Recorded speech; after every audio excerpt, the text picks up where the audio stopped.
All right, guys, welcome to Next Level Live. Thank you so much for tuning in and watching. Really appreciate it. Wanted to start off by congratulating our agent spotlight of the week, Zach Twardowski. If you don't know Zach, I'm sure if you're on the trainings, you've seen him, you've listened to him, just congratulations, Zach. Very happy for you, proud of what you're doing. Zach's now in Denver, so I think he's starting to build a presence there. He kind of decided, you know what, I'm living over here. He was down in Charleston, I believe he was in, and then all of a sudden said, you know what, I'm going to go ahead and move myself out to Denver. So build a business there, sell a bunch of insurance, and do things he wants to do for his family. So congratulations. We have today Matt Walker, Jordan Lowery, Zach Egan. Yeah. Three very different people. We're all different, but very different styles, I think, as it pertains to selling and building. And it really falls under, Mike was talking to me earlier about it being Life Insurance Awareness Month, right? Month of September. Yep. Okay.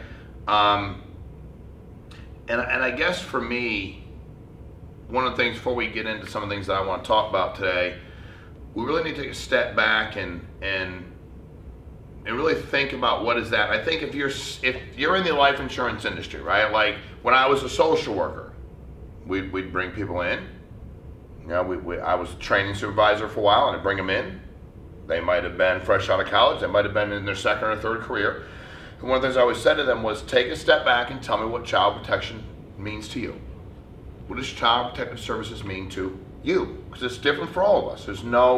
And I get all kinds of answers. When people ask me, I said, well, honestly, I want to stand up for the people I believe can't stand up for themselves, and that's children. Adults are adults. We're adults. Kids need to be protected.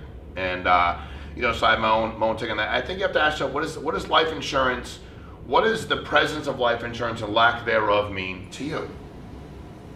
Yeah, I'm doing True Talk with Eric Schmidt. I'm just like out of the blue. Hey, I had a death claim. Yeah, I just had one the other day.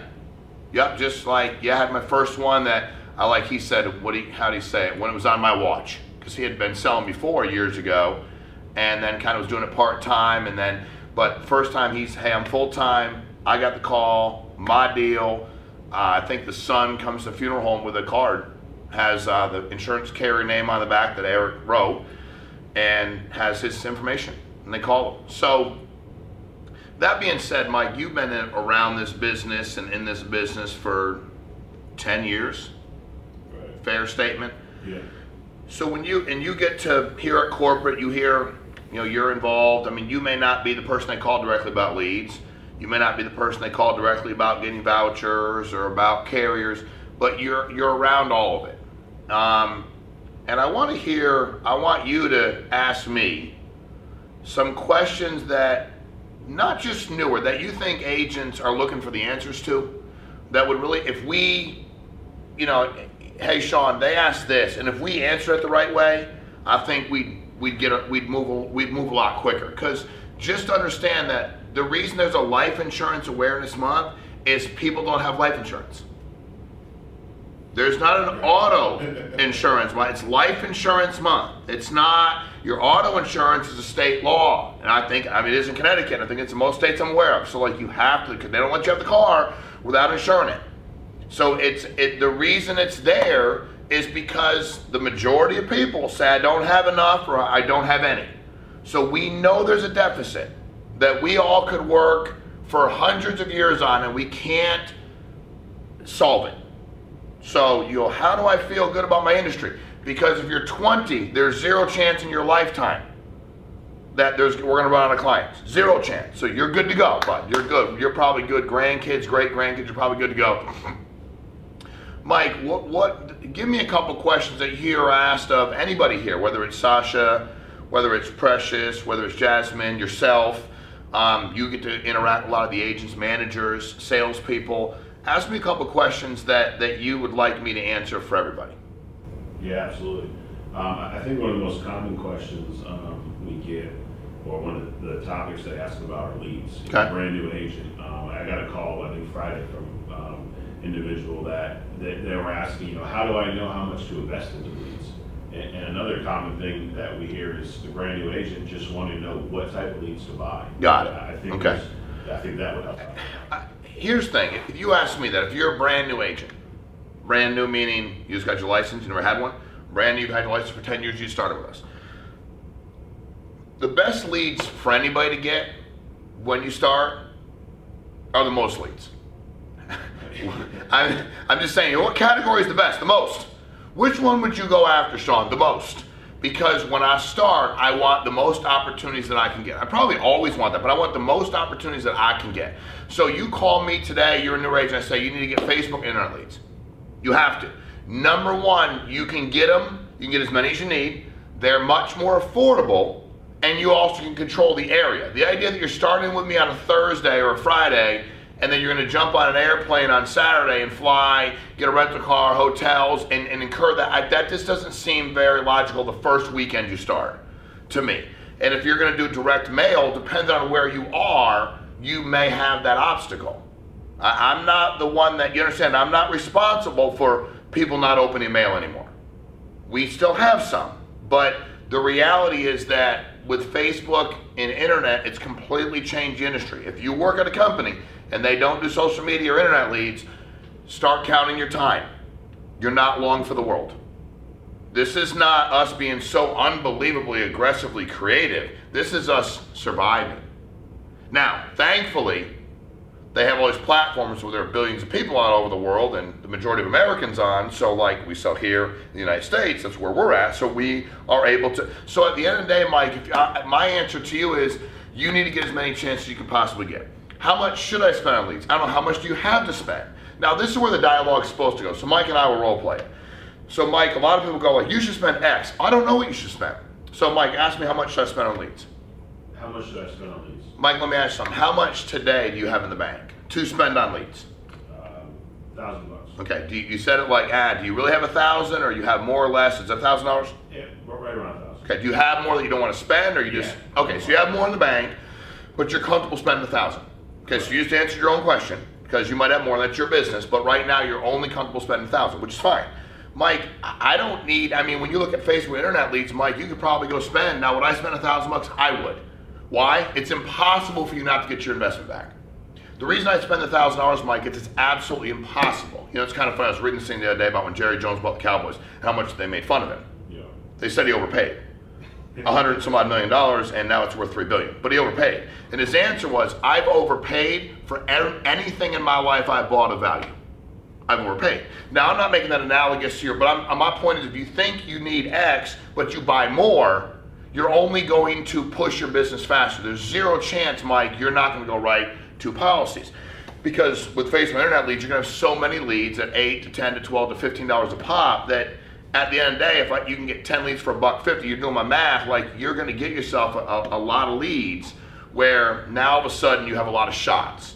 So like if you had, you know, 140, 150 shots, there's zero chance you're not going to write 2 applications. I don't care how bad you are. So you're always gonna get your money back, Mike. So I would invest the entire 1,000. But here's the thing, Mike, you're really gonna have to go to work. So are you gonna be able to set enough time aside to dial? So how much time would I need to dial? As much time as it takes to get 30 appointments, bud. The difference between being an independent contractor and an employee is employees work for their employer. They do what they're told for the minute. They usually, with all due respect, do the minimum. I think we have a really good deal here. We're busting behind with great culture, but I think a lot of jobs you kind of punch in, punch out. As an independent contractor, I'm like, I don't know what time that's going to take you. Now that's where the self-discipline comes in. Could take you 2 hours, could take you 10. I don't know. Now, if you follow the phone script system the way we have it, Mike, for you to book 30 appointments, if you start at the right time, 3, 4, 5 hours, it wouldn't take more than that.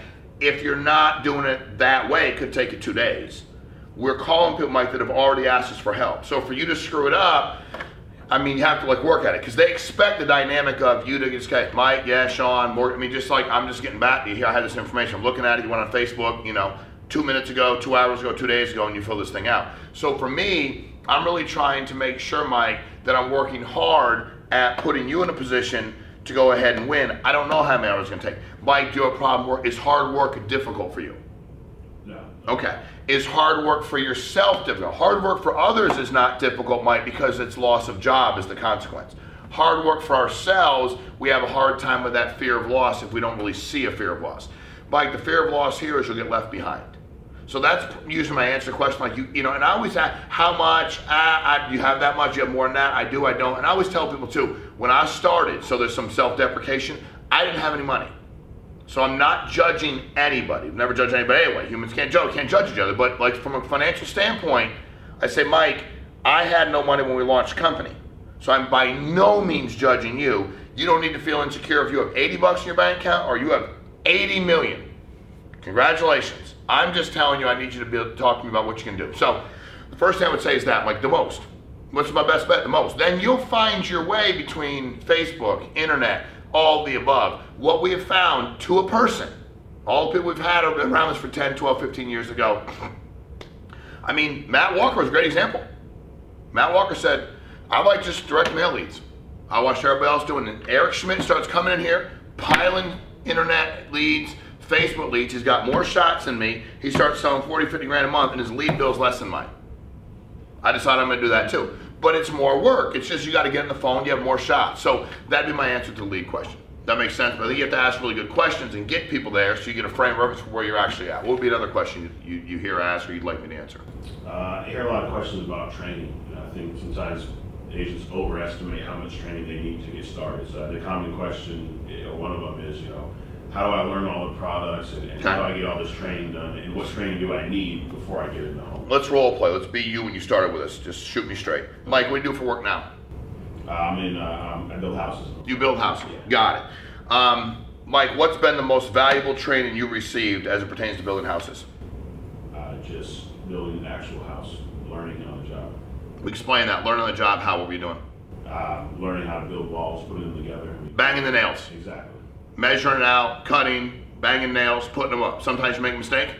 Sometimes. You just fix it? Yes. Okay, same here. So Mike, as it pertains to our training, so every single person starts, I go there. Tell me what you're doing now and how did you learn how to do it? Because what everybody's gonna say is, I learned by doing it. They don't see it coming, they go, I learned by doing it. How'd you learn how to be a good parent? I was just a parent. One day I had a baby, like I didn't give birth, baby's there, and then we go home with a baby. And you're like, what do we do? There's a baby here. Like, what do we do? And then she's like, I guess we take care of it. And we're like, and we just figure it out. Like, all the training in the world didn't prepare us for the stuff the baby do, because they do different stuff. They don't do stuff out of the book. They sleep, they don't sleep. So you learn by doing it. So I ask everybody, how did you learn how to do your current? I learned by on the job. Got it. Well, Mike, the good news is that's exactly how you're gonna learn here. All on the job training. Mike, we have some very basic stuff that we're gonna give you as it pertains to products, just so you have it. I'm also a big one carrier guy. I always have been. Mike, you've known me for 10 years. I was like, here's my carrier, mortgage, final expense, guarantee issue. One carrier for everything, and then a guarantee issue. That was it. So my deal was start the company, still is, best products, and they do pay you the best. It's the best product for the client, and it pays you the best. That seems to be a win-win America. So I go, here's your HMS, here's your Eagle, mortgage, final expense. We have this AIG thing over here, guarantee issue, life's good. There might be some things that pop up here and there that you'll have to ask about, but 95% of your stuff's gonna be fixed right in here.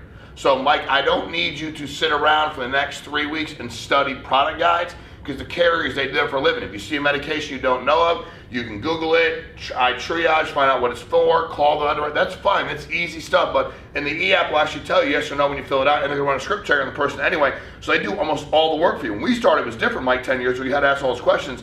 Now I just pop you into the e-app, they do a script check on you, it's real quick with America, it says yes, no, while you're in the house, you decide where to go from there. So Mike, it's not unlike your job. You're gonna have to go out there and do it. It's like when you were banging nails and you thought you had the angle right and you're like, I didn't. You didn't do it again. You're gonna be in somebody's house, they're gonna say something, you're gonna say something and go, that didn't work, and you're gonna try something else. So the key is to get you on the phone as soon as possible. We're gonna get you some phone script to listen to really quick so you hear them, but you on the phone learning is the only way you're gonna be better. Tape a couple phone calls your end so somebody that works for you can help hear what you're actually saying and get out in the field. But you have to get on your bike. I mean, I sat in here the other day, Mike, I don't know if you were here with my daughter, and I made her come up in front of the group, and I asked her, I said, she's 18 years old, bud. And I said, tell them how you learned how to ride a bike. She said, I don't know how to ride a bike. I go, how come? She goes, you never let me. You chased me around so I wouldn't fall. You followed me. My son, I put him on the bike and I pushed him down a driveway. And he went, boom, and he got up, and he fell again, helmet on, got up, fell again, got up. My daughter, I chased her. I don't want to fall. And to this day, Mike, she hasn't fallen, but she can't ride a bike. So let's hope she doesn't need to learn how to ride a bike. And so I'm like, I feel terrible. You gotta go. You've got to move. You've got to fall. You've got to grow. You've got to learn. So These three will help you learn. It's all yours. Thank you for tuning on. Let's shatter records this week. Life Insurance Month. FFLTakeover.com. Register for the convention. It's all yours. Thank you, guys. Hey guys, Jordan Lowery here for a couple quick pointers on for TNL on how to go through your financial inventory sheet. Really for the newest agent on how you can really see and hear how I'm saying things. Really some tips on what you can listen to today, really go out in the field and implement tomorrow and make it work, guys. So really quick, the financial inventory sheet, if you're not using it, this is really the ammo, really the ammunition to your business, really the objection, the thing that gets all the objections out of the way even before you get to them. So really quick, guys, been with FFL now 7 months. Issue paid, highest month 26,900. Building an agency as well. We've got just about 20 people in the team, 7 unique riders this month, but everyone coming through. So just a couple quick tips, some things that are working for me. Already at 10,000 issue paid for the month on the 9th. So here we go. Just a couple quick tips. I'm going to point through them. So I've got just a hypothetical final expense situation here. John and Mary. I'm just going to go through it in a couple of quick pointers and really see how I do it, how you can take this out in the field tomorrow and really make it work for you guys. So really 3 objectives, guys. I'm a field underwriter and an independent broker. Really make that clear. And our objectives are to find something affordable, comfortable, and to see if you can even qualify. And that's so important is because we don't want to spend time looking at something if they're not going to qualify, and they can always agree with that. So real quick, I always compliment them on the house or the apartment or whatever they're in, and I say, do you rent or own? And I'm filling it out here. So in this situation, they rent. And the monthly payment there, $1,000, and I'm finding that out. And so there's no equity in the home here. And we know they're retired. And so when I go to ask monthly income here, I'm having a lot of success with, is really just breaking it down is where their monthly income's coming from. So John, I'm sure, your monthly income, are you guys on Social Security income as well as disability and any annuities or pensions or retirement income, or is it just Social Security? Social Security. Okay, and how much is that? Are you guys about $1,500 a month? Are you a little more or a little less? Okay, $1,750. And Mary, any retirement income, any pensions, annuities, or just Social Security as well? Same thing. They're writing it down. They're giving it to me. Hers is only $880 because she's on some disability, and then there. And smoker or non-smoker, and I'm getting that right up front here, and I'm going through medications ultimately to see what they can qualify for and how to really go through it. So I don't know if you guys are like me. I got a list of my medications, but I'm going to go through some major some medical conditions to see if we can kind of figure out what you can qualify for. Any heart attacks, strokes, cancers, anything in the last 3 years? Okay, how about ever? Perfect, and I'm crossing it off. Okay. Stents, any diabetes, and they say yes or no, I'm circling it large. If it's John, I say, and he says yes, right away, I say type 1 or type 2. Are you on metformin or are you on insulin? And it says it right here, pills or insulin. Make yourself credible. This takes all the rebuttals out of the way. Any neuropathy, any complications or neuropathy due to diabetes? Okay, awesome. Awesome, I'm glad you've been lucky. Any high blood pressure? Okay. And completely controlled medication though? Okay. And Mary, what was your last blood pressure reading? And no matter what they say, if they're taking lisinopril or atorvastatin, any cholesterol, I just ask them right away. I say, what was the last reading? Just what about? And they say 135 over 70. I say 135 over 70. And I circle and I write it really large and I draw an arrow and I make it really important. And any lupus, any asthma, any COPD, any breathing issues, any treatment, awesome. And thyroid, anxiety, kidney, or liver. And you know what? And family. This is the most important part here, guys, is really digging into this family situation.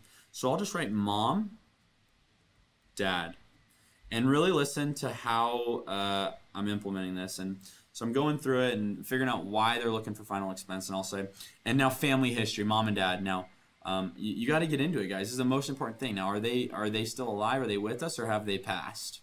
Okay. This gives you a chance to really have a conversation about what their experiences have been.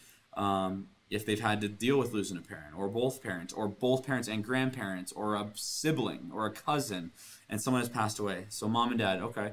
And how old were they when they passed? 57. Okay, and Daddy's still alive? 85. Wow, that's awesome. And how about for you, Mary? Mom and Dad, how old were they when they passed? Okay, and was it an illness or was it an accident? Okay, and I'm just getting them to kind of remember, you know, something they'd gone through. If they either had an illness or had an accident or passed, and I'll say, did they have any protection in place? Did they have any life insurance or any protection in place? And what was that like?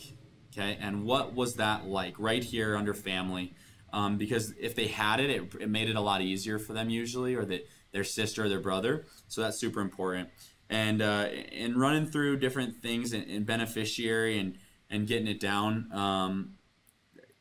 The biggest thing, guys, is figuring out what their why is. Whether they had nothing and they know they needed something. They had a little bit of something, but they know they needed a little bit more. Or if they're really looking for legacy for their grandkids. Like I always tell a story is that if my grandmother would have had a $5,000, or my grandpa would have had a $5,000 life insurance policy for all the grandkids when he passed, you know, that could have got me a new car. You know, I drove a 1994 when I was in college, and I say, was it for legacy? And I get them the 3 reasons of why they are looking for this, and I have it committed of who this policy is going to, and or how it's going to be split well before I'm through the financial inventory, guys. So it's just a really good thing to gather ammo. And now that I've got, and I get the list of medications here, just as you guys all do, and then I say, you know, we can't decide right now, but if you were to qualify, which options would work the best? And I flip this over, and I'm in my quoting tools with either my iPad, my e-app, my iPad, or my computer, and then I give them a brochure to look at, and I pull up our 3 quotes. And for final expense, I'll say $10,000. First thing, 3 things I'll hit on, I'll say level benefit. Meaning, what that means, guys, level benefit just means that if we're setting aside $20,000 for each grandkid or $5,000 for each grandkid, it's never going to change. And level premium, what that means, prices never, since you're on Social Security, the amount of money coming in every month, that doesn't change, right? It's always the same. Same with the policy. They're never going to raise the rate because you're 5 years older or because you got sick. It's always a level premium. And then lastly is some living benefits, and we'll get to those in a second. And then I give them their 3 quotes. $10,000, let's say $100,000 of accidental, and $1 million of ID theft.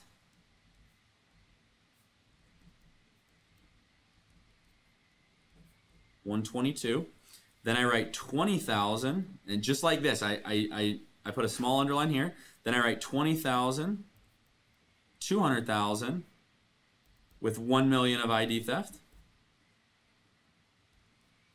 And then lastly, I write $30,000, $300,000 with $1 million of ID theft. And it's got the price right below them.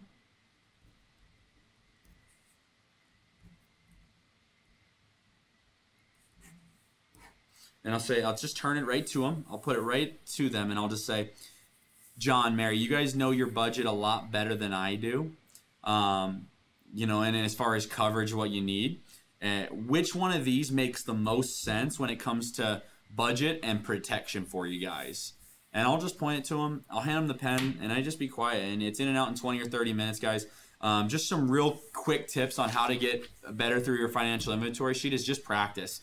Run through fake scenarios. Run through occupation, monthly income. Do they have annuities? Do they have any retirement income? Do they have any properties? Do they have any rental properties? What's their income coming from?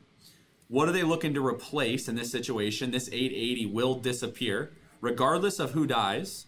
Because when John dies, this 880 is gone and they get the 1750 of Social Security, or vice versa. And just figuring out what that need is. So number 1, you know, you got nothing, you know you need something. Number 2, you got something, you know it's not enough. Or number 3, legacy. And really hit the points, quick points on what you guys can take today. Go out in the field, use tomorrow, practice, practice, practice, guys. And go out there and make it your best week yet, man. Take care. Hey guys, Zach Egan here in Andrew's podcast studio. Andrew asked me to do a next level live training on the final expense in-home. So I was going to go over some of the things that I do that are a little bit different and then a lot of the things I do that are the same for people who are maybe a little bit newer and haven't heard it yet.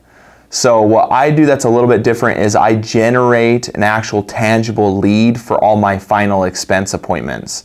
The reason I do this is I've just been, I guess, in the industry doing it with mortgage protection for so long that it was kind of a crutch for me at first, but I actually think it works really well to go in there with a sheet. So what I did is I took the writing off of the mailer for my final expense mailers, and then I put it into Microsoft Word, and then I type their information in as if it's the generated lead from Facebook or whatever source you're getting your final expense leads from. I feel like this, when I show up to door knock people, it gives me a little bit of credibility because I write the time when I'm stopping by, like in my car right before I go up there, and I blame it on they, right? So they had me out here, and I was supposed to meet with you at 2 o'clock. Do you have a time for me just to come in and share this about the final expense that you requested? Well, on my in-home presentations, I run it just like a mortgage protection in the sense of I try to get to their table as fast as I can, and then I pull out that paper, right? And what I say is, hey, Bridget, you filled this out on Facebook. Most people that fill out these requests realize that their funerals are going to be really expensive, and most people don't want to be paying full price for a funeral. Is that why you filled it out? Most of the time they'll give me a yes. So by me printing out the lead sheet and starting with that question and saying most people, it has pretty much eliminated everybody telling me that they think it was free. So that would be my biggest tip for you guys right there. When I get into the sale, I'm going to run it just like a mortgage protection. I'm going to fill out a financial inventory. It's pretty important to be very direct with this stage of the appointment because I've seen a lot of new agents get off track and let Bridget start telling them stories, and then they're in the home for an hour and a half to 2 hours and they don't get the sale. So the longer you're in the home, I feel like the less likely you are to get a sale with a final expense appointment. I'm going to fill out the financial inventory and ask all the important questions on there, such as her age, her medical problems.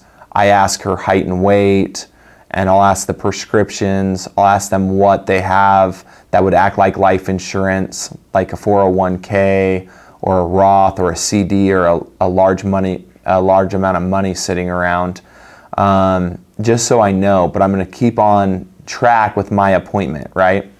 The next thing I'm going to do is I'm going to identify the beneficiary, and I'm going to identify any other sort of life insurance that they may have, right? Because if they have life insurance, this is a question you have to ask in a final expense appointment, or it'll come back to bite you. So I'll ask her what she has for life insurance, who it's with. If she tells me she has something, I'll ask her to go get the policy, and I'll always give them an excuse of why I can wait for them to find it. So I'm like, yeah, if you can go grab that, I'll just send a couple of emails from my phone while you're finding it, right? And I think that takes a lot of pressure off, because if they think that you're just going to be sitting at the table, sometimes I think they feel like they'd be wasting your time by going and getting their policy. And if they can't think of where it is right off the top of their head, they'll tell you, blah, blah, blah, blah, blah, blah, blah, right? I'm not going to go find it. So maybe try that one out. So after I identify the beneficiary and all the types of life insurance they have, I would say, what were you planning on that life insurance being used for? Or if the person's dependent on their income, I'll automatically assign it to income replacement, right? To kill off the life insurance. If they say it's for their funeral, what I'm going to do is I'm going to say, okay, if you were to die today, what debts would you leave behind? And then I'm going to assign all that life insurance to all the debts, right? Because I got to get rid of the life insurance, or else they're not going to buy from you, in my opinion.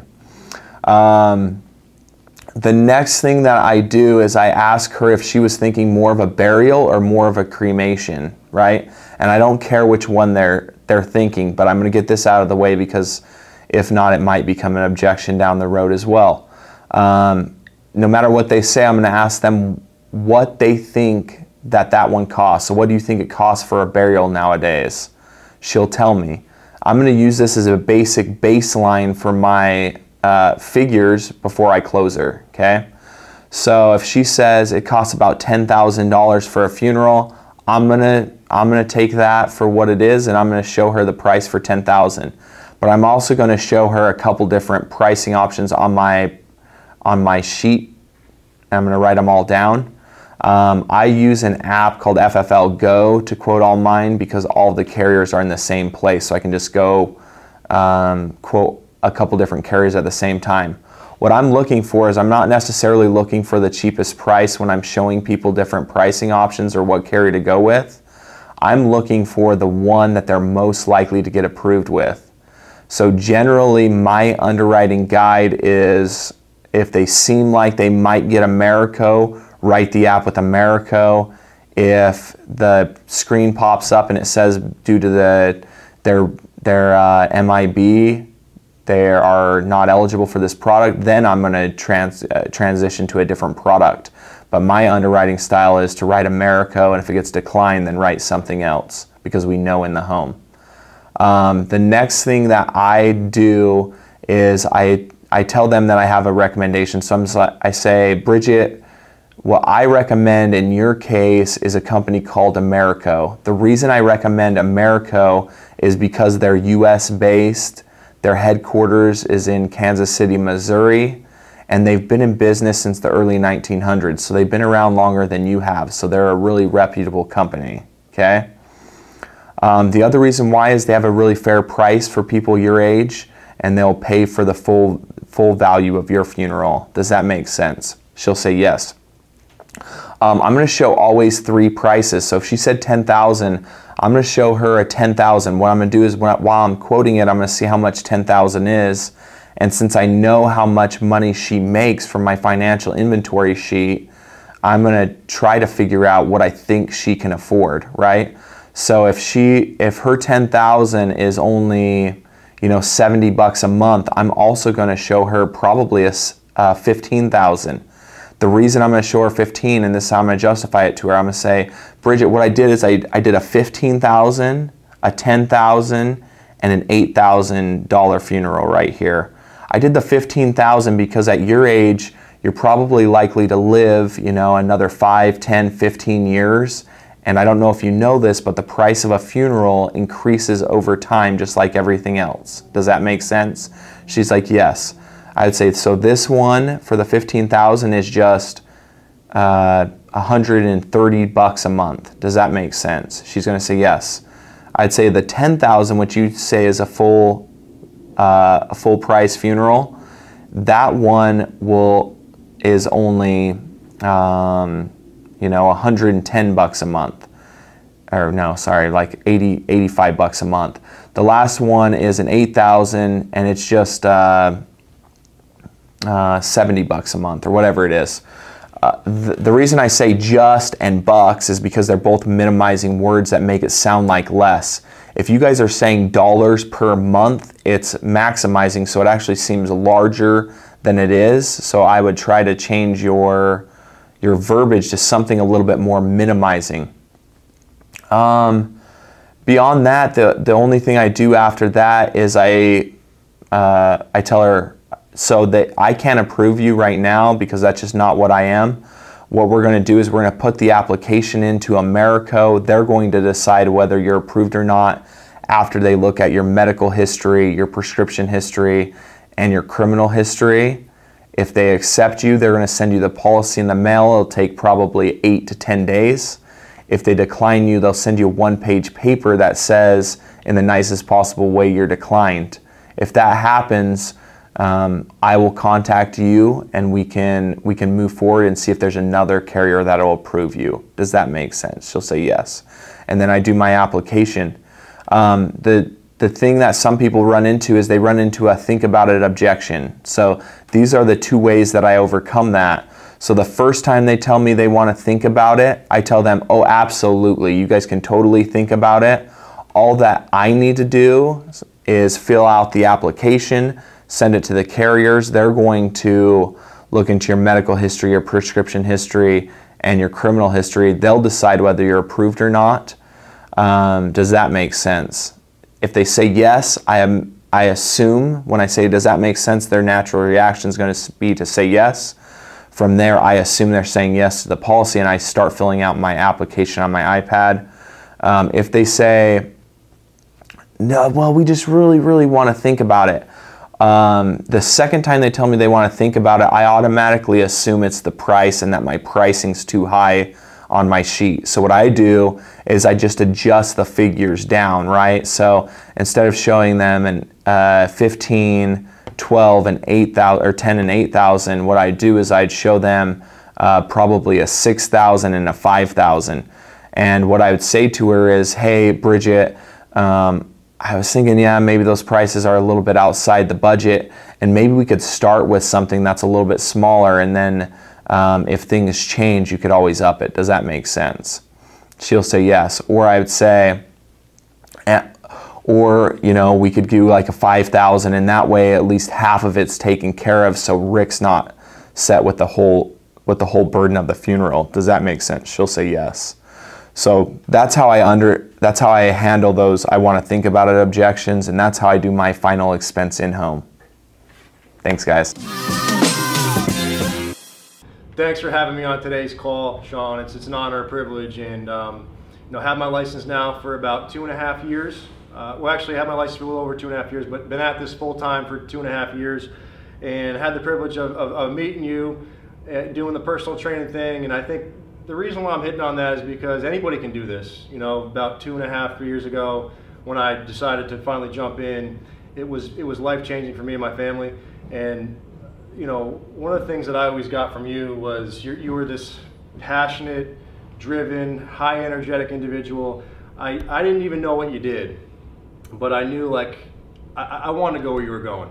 Pulling up in a different vehicle every time to a personal training session, paying me $70 a session, 7 days a week, you know, where the house is and this. And I think where I'm trying to get at is, like, I've never been content, you know, and I think most of the folks on this call and most of the folks that we work with here at Family First Life share that same mindset, and they're trying to get to that next level. We're all trying to get to that next level. You know, I'm not content where I'm at now. I'm in a much better situation now than I was 2.5, 3, 4, 5, 6 years ago. I mean, as a personal trainer, I was making 60, 70 grand a year. My wife was nursing, making 60, 70 a year. She's working a ton of hours, you know, raising a young family. I knew that I didn't want to be in that position forever. You know, so I took a chance. I took a risk, and at the end of the day, it wasn't really a huge risk. I went out and got my insurance license, and kind of the way that, you know, Sean, you kind of spun to me was, hey, this doesn't work out. I mean, you got your insurance license. So I went out and got my license within about a week and a half, and kind of, you know, ended December 16, beginning of 2017, I kind of just attacked it full time and just bought it, you know, spent a couple $1,000s on leads and just never really looked back. I feel as though I've learned an exponential amount in the last 2.5 years. It's funny, I talked to some agents that are looking about making the move, coming over, and, well, how long have you been in the business? I've been in the business 2.5 years. Well, you know, well, I've been in the business 7 or 8 years. Okay, it's great. Why are we talking right now? Like, you got it all figured out. So why are we even? What are we doing? Last year issued over 500,000, issue paid. And the funny thing about last year, and this is the first year in the business, issued 240. Obviously last year, income-wise, massive difference. One of the things that I learned about myself the last couple of years, and I had the privilege of meeting a guy by the name of Eric Schmidt, who was in our office, our office upstairs, was I did it, and I really wasn't even that good. Like, what I mean by that, I wasn't that great on the phones. I just had massive activity. You know, and I think that's kind of been the underlying theme really the last month, 2, 3, 4 months of, like, if you just have massive activity, it's just a matter of getting in front of people. The biggest thing for me is transparency in this industry in general. Whether it's being transparent with another agent about expectations, whether it's being transparent with a client, like, transparency is kind of the whole deal, which is I believe is taking my business to the next level. As it pertains to sales in the home, transparency it just makes everything, the process, very seamless. It just does. There was a time where I was making everything really transactional. I was talking to Steve Giordano about that the other day. When he first started, everything was really, it was just, in and out, not really building the emotion. Life insurance is an emotional sale, not building that rapport, not spending too much time building rapport, but just letting the client know, like, I'm out for you. Like, I'm here, I'm from Middle America, like, just like you, but I'm here for you. And when you're really transparent with the client, and I'm gonna kind of go through the way I approach it, mortgage protection, final expense. So when I pull up to a house, I pull up in a Cadillac, like, I wear a pair of jeans, a polo. I used to kind of think like that was kind of pretentious, pulling up in a nicer car. But what the heck? Like, I work hard, and it's part of my whole deal. Like, the client knows, like, I work really hard. I'm out here for you, so I can help provide. Like, I'm here for you to protect your family, to help provide for mine. Like, to me, that's the gift that keeps on giving. So when I sit down with a client, Middle America is a pretty guarded population. So I know when I sit down with a client, they're a little bit guarded. So I'm very, very clear and transparent about the whole process. Tom, one of the things that I'm going to do through this appointment is I'm going to be very, very upfront and honest with you. I'm going to answer any quick questions that you probably have up front right now. I just think if I can just shoot you straight, it just makes the process a lot easier. So here's how I got your information. If it's a mortgage protection card, Tom, I got these, you probably got about 50 of these things in the mail. They probably came in all different colors, blue, yellow, orange, green, and they agree, they laugh. And I'll say, we work these big mail houses. They send these things out in flying colors. We get a very small percentage back, which is still a lot because there's a lot of people buying homes, there's a lot of people refinancing, so we get a lot of these requests back. And so, as you could probably imagine, I'm sitting with a lot of families every week. Every family that I sit with has filled out a request. We don't do any cold calling. There's no door knocking. Every person that I sit with has filled out a request and asked for our help, and that's why I'm here today. My office is in Uncasville, Connecticut. Usually I am running appointments about an hour, hour and a half, sometimes 2 hours from home. So I let them know right up front, especially if they're out of state. My office is in Uncasville, Connecticut. And the reason I'm out here today is because that's where the majority of the requests come from. They come from Hartford County and Middlesex County, and that's why I'm sitting here with you today. I live in New London County, and if I could just work in my own county, that'd be awesome, but you and I both know it's a small population, and we're not really getting that many requests. So ideally, I'd like to be working in my backyard constantly, but it is what it is. Tom, I'm from Middle Income America. I work primarily with Middle Income America. One thing I know about Middle Income America is we're a guarded population. Like you know someone's kind of been, it's been screwed over by somebody, been victim to identity theft, couldn't retire when they wanted to retire because of the way their portfolio was structured. And so I know that we're a guarded population. So one thing that I feel is really important is I'm just going to shoot you really, really straight and tell you the truth. I'm going to treat you like you're my mom, or I'm going to treat you like my dad, I'm going to treat you, if they're my age, I'm going to treat you like my brother or my sister. That being said, if you say something silly, I'm going to call you out on it. I'm going to be ultra straightforward with you. It's at this point in every appointment that I ask, do I have permission to be 110% honest with you, even if that means being blunt? And they love that. They start to kind of become at ease. They say, yes, that's all we want. And I let them know, I said, so Tom, one thing that I've done is I've made a commitment to all the families that I sit with that I'm not going to leave them in the same position that I found them in. If there isn't a need here, which it happens rarely, but if there isn't a need here, again, that's because everyone's filling out these requests and asking for help, but I'm going to let you know. I'll be the first guy to tell you, hey, you don't need this. You got your ducks in a row and you don't need this. That being said, I'm going to shoot you straight. I'm going to tell you the truth, and I'm not going to leave you in the same position that I found you in. And if I can put you and your family in a better position than when I found you, and in the process I can provide and protect my own family, to me that's the gift that keeps on giving. So now that I've kind of told you a little bit about me, my role and purpose, why don't you tell me a little bit about you and why you filled out the form, other than you got 1,000 of these things in the mail. If it was a Facebook request, other than you've seen 1 million ads on your news feed, what was it? What was the reason that you respond to this? Why am I here? And I kind of let them talk.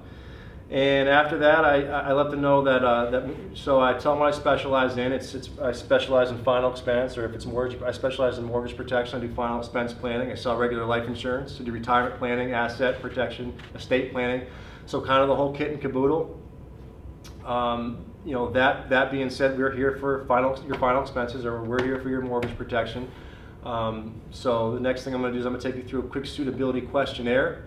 I'm going to ask you some very basic questions about your medicals and your health, and that's going to allow me to make the best decision for recommendation for you and your family. Does that make sense? And they say yes. And I go through that financial inventory sheet, the suitability sheet, whatever it is, and as I'm going through that sheet, obviously we're gathering information, and I'm eliminating any objections that we may have up front. You know, so the process goes just like that. As I'm going through the financial inventory sheet, I'm not going to go through the whole financial inventory sheet because that would take a while.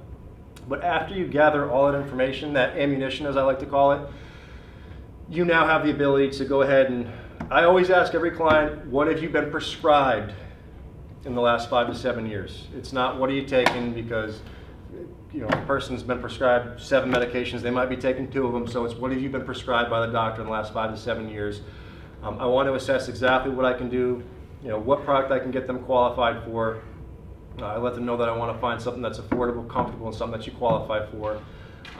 And I get their medicals. I get if Tom's income is $3,000 a month and Mary's income is $1,500 a month, or Tom's is $4,000, Mary's is $0, or Mary's is $3,000. I want to know that. And everything is on that financial inventory sheet. So the ammunition, and you can build the financial value there. If I know that they have 3 kids, 2 kids, whatever it is, I let them know before I even show them a plan. I want to sell them on the concept before I show them a plan. So I let them know, I said, so Tom, I mean, obviously there's a need here. You've got 3 kids. I found out if they have any current life insurance or not. In most cases, no. Would you agree, Tom, that if you didn't walk through that door tomorrow, it would be a difficult situation for Mary? Would you agree with that? And most times they do, or vice versa. If it's final expenses, I want to know who the beneficiary is, who's going to be picking up the pieces, as Mark Mead always says, who's going to be picking up the pieces when you pass away. If it's Tom, if it's the son Tom, if it's the daughter Mary, I want to know about them. I want to know about the relationship. I want to know about what they do for work. I want to know what that day, what it looks like if something happens to the client that I'm sitting with tomorrow, what that looks like for the kids. You know, will they be, someone's going to have to pay the check. Are they going to be able to come up with $15,000, $20,000? If you're doing a burial, are they going to be able to come up with that tomorrow? And the answer is usually no. So I want to paint the picture. I want to build as much emotional value as I can. I talk about my family. I talk about the fact that I have a wife. I've got a 2- and a 3-year-old. I let them know that I would never put them in a situation where they would have a hard time being able to afford the mortgage. So I want to make sure that I'm very clear about the whole reason that I'm here. So I let them know that. I also let them know that, hey, I know if it's a younger couple, I know you guys just moved in, probably still trying to figure out what's coming in and going out. It's fine, I totally understand that. My wife and I, we were in the same situation not too long ago. That being said, would you agree, Tom? Would you agree, Mary, that if something happened tomorrow, with all this kind of uncertainty and with what's coming in and going out, that it would be a very difficult situation and that we would never want that? So, as I show you a couple different plans, I'll just keep that in mind, and I'm going to keep that in mind as well. That you go with a plan that you can do. Okay, I understand where you're at, but you go with a plan that you can do today. And if 3, 4, 5, 6 months down the road you got no problem doing this, we can always upgrade the plan later. I got no problem coming back and get you more coverage, but I can't leave you in this position, the same position that I found you in. If I start to get any kickback, I want to know if Tom is the primary breadwinner and Mary's staying at home with the kids or working part-time with the kids. I have to know what the plan is for Mary if Tom doesn't come home tomorrow. I have to know that. I have to know what the next 30 days look like, and I have to hear from her. It can't be from Tom. It's Mary. If Tom didn't walk through the door yesterday, what's that look like for you? What's the next 30 days look like for you? I have to know that. If Tom starts to say something, I'm going to say, Tom, no disrespect, but you're dead. Mary, what's the next 30 days look like? She starts to fumble, stutter, starting to get a little emotional, and then I turn back to Tom and I say, Tom, do you see where I'm getting at? So what are we doing? I'm very, very transparent about everything. So it's the same thing, just a transitional, it's the same thing with agents, the agents that I work with, agents coming over from other companies. Here's 5, 6, 7 minutes about what we do, and if you got any questions after, let me know, but I'm super, super busy. If you think this would be a great fit, awesome. If not, I don't have the time to keep going back and forth with you. And that's just, I mean that very seriously. As a team, we did 256,000 issue paid last month, which is awesome. And I care about every person on our team. I want everybody to win. But if everybody on my team fell off tomorrow, I'll be okay. Because I have to provide for my wife and kids. I'm really transparent with new people that I'm speaking with. I think it's really important to share what we're doing. I like to post my deposits every single week. I just think it shows it's not just it's one thing to post your deposits, and then post them 2, 3, 4, 5 weeks, a month down the road. But if I can show that I'm posting deposits of $6,000, $8,000, $9,000, $10,000, $11,000, $12,000 every single week, it's hard to argue with that. And I just think it's funny. I was skeptical when I first started. And I have to remember that sometimes when I'm talking to new people, because everybody's skeptical. Everybody's been either been in a tough situation, is it with their insurance license or wherever they came from, or they're just, the numbers sound too good to be true. And you have to understand that, and I understand that people are going to be skeptical. But if I can be really transparent and just show them the way, if I can get them licensed, or if it's someone coming from another company, get them plugged into our culture, get them plugged into our calls, get them plugged into our training. If I can get them around the office and they can see me, Marisa, Eric Schmidt, Jen, if they can start seeing people that are actually out there doing it. This stuff is it's just all it is. It's just, for me, it was just very visual. I talked to a lot of top producers in the company. I watched what they were doing, and I watched what Eric was doing, and it just works. So, that being said, if you're going to be really, Sean always said it. He always said, when I wasn't maybe where I wanted to be, I said, what? So you just got to go to work. You just got to go to work. What does that mean? I'll tell you what it means. It means you have to work 40 hours a week. Well, what does that mean? I talk to people every day. I'm working. Okay, so how many dollars did you make? How many leads did you buy? How many people did you sit with? Well, I've been a little bit. Okay, so here's my deal.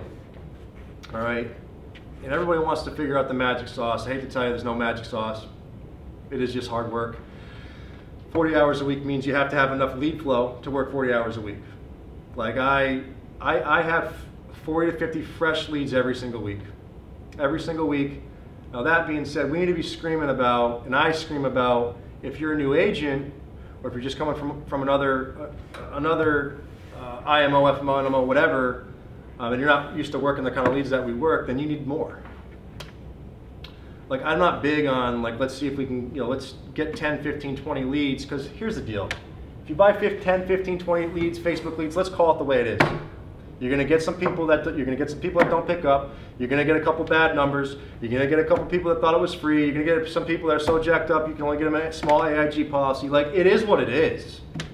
But if I buy 50, 60, 70, it's impossible to fail. If our average sale, we make $1,000, and it takes me $1,000 to get 50, 60 leads, or if I'm utilizing EverQuote and Facebook and I take $1,000 and I can get 60 to 80 leads, one, we get a lot less emotionally attached to the leads, and two, your profitability is through the roof, right? People like to think oh, if I buy 20 Facebook leads, my profit's going to be this. If I buy 20 Facebook leads, my profits. If I buy 25 Facebook leads, my profit's $2,000, $2,500 bucks. Well, that means if I buy 50, 60 Facebook leads, then my profit will be $5,000 bucks. Profitability is not linear; it's exponential. If I buy 50 Facebook leads, I might do 10, 12,000. I do have a steady diet of mortgage mail. You know, I probably get 8 to 10 fresh mortgage mailers every single week. That's not enough. So I supplement it with Facebook leads and a little bit of EverQuote. So if I didn't have mortgage mail to do the kind of numbers that I'm doing, I know that I could do them, but I would need to have a lot more leads. Me personally, I would probably order 100 leads every single week. I would have to have 100 leads every single week. I'm not a big fan of the phone.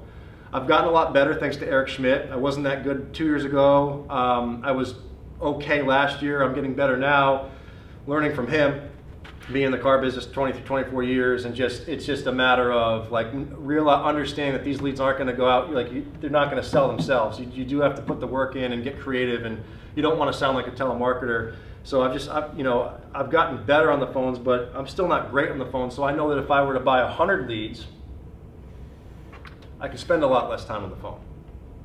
So like if I buy anywhere from 70 to 100 Facebook leads, like I know that I could book 15, 20 appointments like in the matter of an hour, 2 hours. Like I just think from an efficiency standpoint, my time is much better served meeting with clients and selling than on the phone. I think we can, it's very easy to spend less time on the phone if you have a lot of lead flow. So 40 hours a week, that means you have to have the lead flow to support that. It's funny, we live in a society where it's so easy to get loans with everything. I think the hardest loan you can possibly get maybe is a mortgage loan. Other than that, you got people driving all these cars they shouldn't be driving, they can't afford, the personal savings rate's way down. People are getting loans left and right. Like, why can't we get a loan for like $1,000, $1,500, $2 grand, $6 grand, $5, whatever it is? Like, why can't we get a small loan to invest in ourselves? We have so many folks that are just tiptoeing in the water and they're never going to really know. They buy 15, 20, 25 leads. They have a crappy week. They think the leads are awful. Now every single person that ever told them this isn't going to work out. Oh, it's a pyramid scheme. Oh, life insurance is a racket. Good luck with that. Now all of a sudden we're starting to give validity to what these people are saying, all because you just didn't stack the odds in your favor. You have to stack the odds in your favor. 50 to 100 leads a week, and you're working 40 hours a week, you'll never have a money problem for as long as you live. Just can't. It's just not possible. It's really not possible. I think at the end of the day, guys, you have to take a chance. You really got to take a chance. And it's funny. I had a buddy who spent $1,000 to go to an ALCS game last year, who was thinking about working with us, and but he wouldn't spend $1,000 to invest in himself. Now 2, 3, 4 months from now, if you're doing everything that we asked you to do and you're still not doing what you need to do for you and your family, we need to seriously reevaluate. This might not be something that's for you. I think that's something that where we really differentiate ourselves here at Family First Life. We really want everybody to win. We don't want people to be broke. So at the end of the day, we need to make sure that the expectations are clear. Everyone's expectations, everybody's goals are different. Some people just want to be able to have flexibility, be their own boss, pay their bills. Some folks want to be able to build a massive business. Some folks maybe are just doing this part-time and want to make an extra 5, 6, 7 grand. That's fine. We just have to know what those expectations are. And then 2, 3, 4 months from now, whether you're already have your license or you're brand new with us, we need to make sure that we're doing everything we can to hit those goals, and if we're not, we need to seriously reevaluate. So, in terms of just selling, in terms of hiring, in terms of just building an agency, I think the biggest thing for me, the biggest change I've made is being really, not just really passionate about what I'm doing, but so super, super transparent. And that's just back to the whole theme of this, is that if you can just be really, really transparent about everything, everything gets really easy. It's just so. That being said, guys, you really got to know what your passion is and why you're doing this. For me, it's very simple.